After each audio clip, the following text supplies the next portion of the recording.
கர்த்தரின் செல்வ திரட்சியை பார்க்கிலும் நீதிமான் என்னுடைய கொஞ்சம் நல்லது. துன்மார்க்கரின் செல்வ திரட்சியை பார்க்கிலும் நீதிமான் என்னுடைய கொஞ்சம் நல்லது. நிரந்தர சுதந்திரம் இது என் கர்த்தர் எனக்கு நீர் தந்தது. நித்தம் பெருகும் கிருபை கொண்டது என் கர்த்தர் எனக்கு நீர் தந்தது.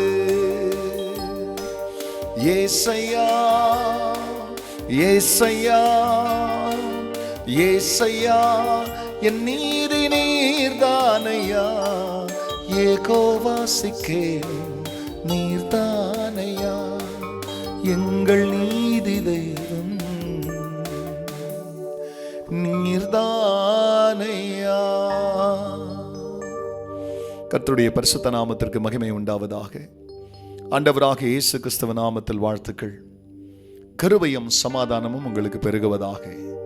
அன்பானவர்களே, இந்த நாளிலே தேவனாகிய கர்த்தர் நமக்காய் கொடுக்கின்ற அவருடைய வாக்குறுதியானது நீதிமொழிகள் புஸ்தகத்தில் 28ஆம் அதிகாரத்தில் 20ஆம் வசனம். உண்மை உள்ள மனுஷன் பரிபூரண ஆசீர்வாதங்களை பெறுவான்.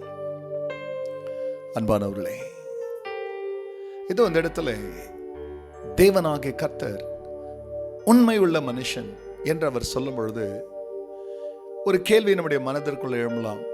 இந்த உலகத்தில் யார் உண்மை உள்ளவன், யார் நல்லவன், யார் நீதிமான்? நம்மளை குற்றப்படுத்துகிறதற்கான எண்ணங்கள் வெளியிலிருந்து வர வேண்டாம், நமக்குள்ளே இருந்தே எழும்ப செய்வான் சத்ரு.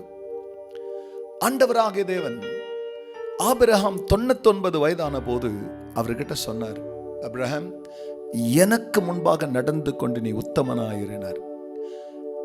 உத்தமனாயிருன்றதுக்கு ஒரு நிபந்தனை வைக்கிறார். என்னன்றார்னா, உன்னிடத்துல பிறக்கிற ஆண் பிள்ளைகள் எல்லாம் விருத்த சேதனம் பண்ணோம் அப்படின்னு சொல்லி, இதை நீ கை கொள்ளு, இதை கை கொண்டினா எனக்கு முன்னால் நீ உத்தமனா இருக்கிறன்னு. யோபு கர்த்தருக்கு முன்னால உத்தமனாய் நடந்தான். மோசே தேவனுடைய வீடு எங்கும் உண்மை உள்ளவனா இருந்தான். இப்படி இவர்கள் எல்லோரையும் கர்த்தர் என்ன செய்கிறார், நமக்கு சாட்சியா வைத்து அவர் சொல்ற வார்த்தையை கை கொண்டு நடக்கிற மனுஷனை உண்மை உள்ளவன் அப்படின்றார்.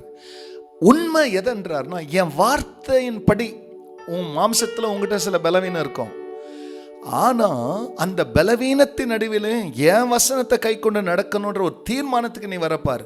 அங்க என் உண்மையை நீ காக்கிறதுனால உன்னை நான் கைவிடாத படிக்கு உனக்கு பரிபூர்ண ஆசீர்வாதத்தை கொண்டு வருவேன் சொன்ன தேவன் மெய்யாகவுடைய வார்த்தையின்படியே உங்களுக்கு பரிபூர்ண ஆசீர்வாதங்களை கொடுத்து உங்கள் வேலைங்க, உங்கள் வியாபாரம், உங்கள் பிள்ளைங்க, உங்கள் வீட்டை விட்டு வறுமையும் சிறுமையும் கடனையும் பிரியமல்லை அவர் அகற்றி போட்டு மற்றவர்களுக்கு கொடுக்கிற அளவுக்கு கர்த்தர் உங்கள் கைகளையும் உங்கள் பிரயாசங்களையும் ஆசீர்வதிப்பார். கண்களை மூடி நம்மளெல்லாம் இந்த ஆசீர்வாதத்தை பெற்றுக்கொள்ள ஜெபிக்கலாம். பரிசுத்த பிதாவே, ஆம் சுவாமி, நீங்க சொல்ற வார்த்தையின்படி நடக்கிற உண்மையுள்ள ஒரு மனுஷர் சிறுமையில் இல்லை, பரிபூர்ணமான ஆசீர்வாதத்தை பெறுவார்கள். நீங்கள் அந்த பரிபூர்ண ஆசீர்வாதம் இப்பொழுது தமது ஜன்னத்தினிடத்தில் பலன் செய்யட்டும்.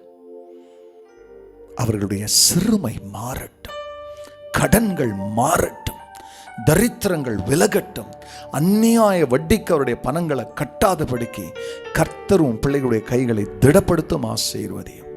அப்படி செய்ததற்கு நன்றி. இயேசுவின் நாமத்தில் பிதாவே, ஆமென், ஆமென்.